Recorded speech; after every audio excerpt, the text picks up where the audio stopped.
नमस्कार, मी डॉक्टर हंसराज वैद्य, उत्तर मराठवाडा प्रादेशिक विभाग फेसकॉम नांदेडच्या वतीनं आपणा सर्वांना नमस्कार. माझा खरं म्हणजे शासनाचं असंवेदनशील धोरण ज्येष्ठ नागरिकाबद्दल हेच त्याचं मूळ कारण आहे असं मला वाटतं.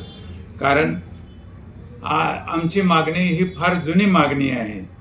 कारण ज्येष्ठ नागरिकांनी स्वातंत्र्याच्या लढ्यापासून ते आज तागायत देशासाठी सहयोग, त्याग आणि समर्पण केलेलं आहे.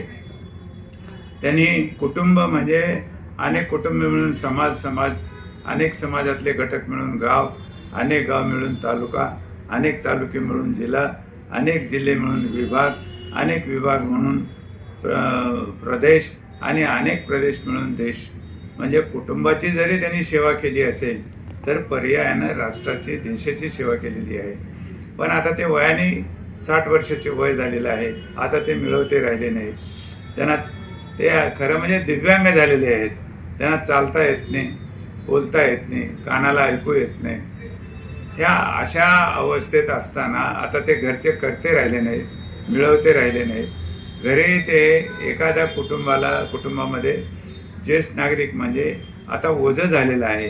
केव्हा एकदाचे हे म्हातारे मरतील आणि आमची सुटका होईल असं त्या कुटुंबियाला झालेलं आहे. कारण प्रत्येक वस्तूचे भाव हे आकाशाला भिडलेले आहेत.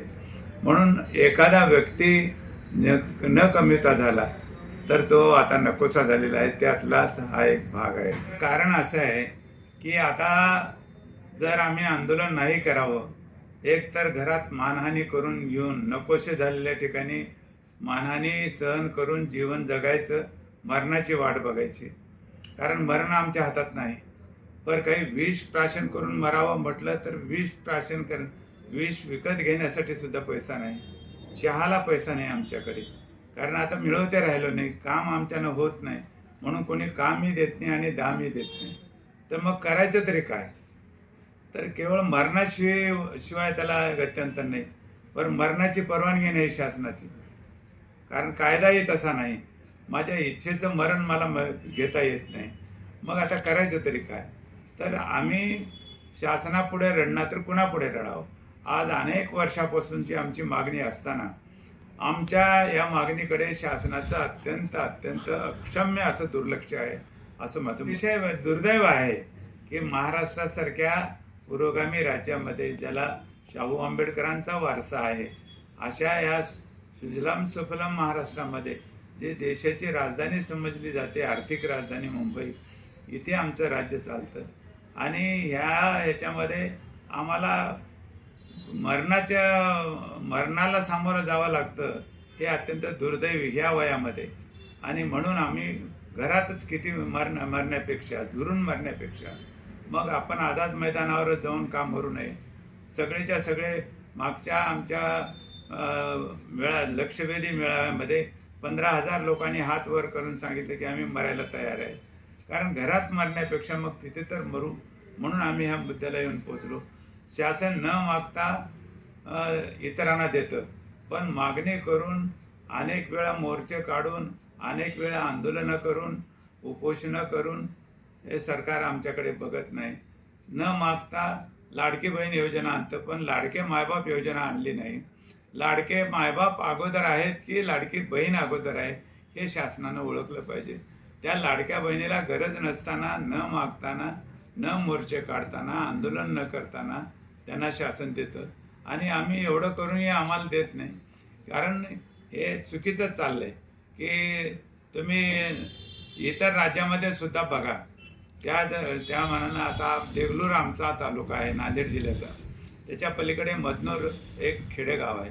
तिथून महाराष्ट्र चालू होतो आणि त्याच्या पलीकडे आंध्र प्रदेश चालू होतो.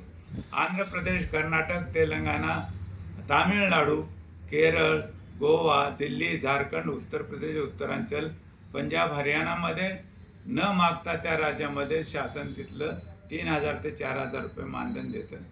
पण महाराष्ट्र राज्यामध्ये दिलं जात नाही. म्हणजे आमच्याकडे अत्यंत तुच्छ भावनेनं किंवा दुय्यम आम्हाला समजतं शासन सुद्धा. खरं म्हणजे शासनातले जेवढे आता आमदार, खासदार, मंत्री किंवा सचिवालयातले सचिव जे आहेत ते आमचे पोरं आहेत हो. पण ते मायबापाला विसरून चालले. तर आम्हाला दुर्दैव असं वाटतं की मग जिवंत राहून तरी काय करायचं. चला एकदाचं आझाद मैदानावर तर मरू म्हणून आम्ही येत्या 10 जूनला आझाद मैदान गाठण्याचं आमचं सगळ्यांचं ठरलेलं आहे.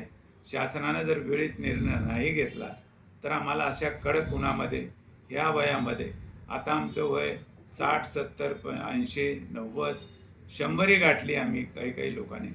असे जर आम्ही लोक तिथे असल्या उन्हामध्ये निघालो तर महाराष्ट्र शासनाची इज्जत ही देशामध्ये राहिला असा अंदाज आहे. आता आमच्या नांदेड जिल्ह्यामध्ये 15,000 ज्येष्ठ नागरिक एकत्र आले मागच्या याच्यामध्ये, तर तिथे कमीत कमी 5,000 लोक तर जमतील पूर्ण महाराष्ट्रातून, असा माझा अंदाज आहे.